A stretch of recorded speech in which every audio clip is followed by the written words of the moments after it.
Welcome to the Rim Break Rodeo. We hope this video helps.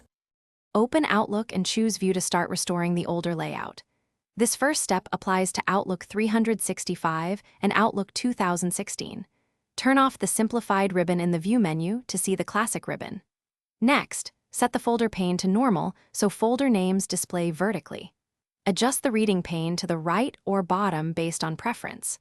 Reset view settings for the folder by choosing View and then Reset View. These steps revert the main visual elements to the older view.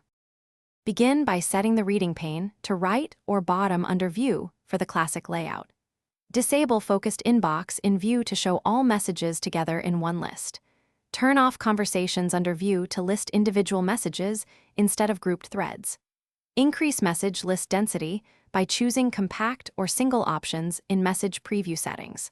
Show the status bar and navigation bar to match the older workspace. Save these view changes by applying them to all folders when prompted. If views still differ, use the advanced reset options to recover defaults.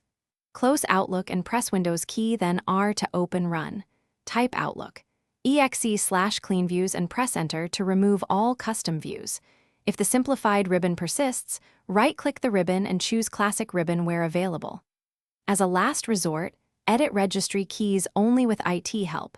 Incorrect keys can break Outlook. Restart Outlook after each change and verify that the classic view appears across folders and mailboxes. Thanks for watching. Consider subscribing if we helped you.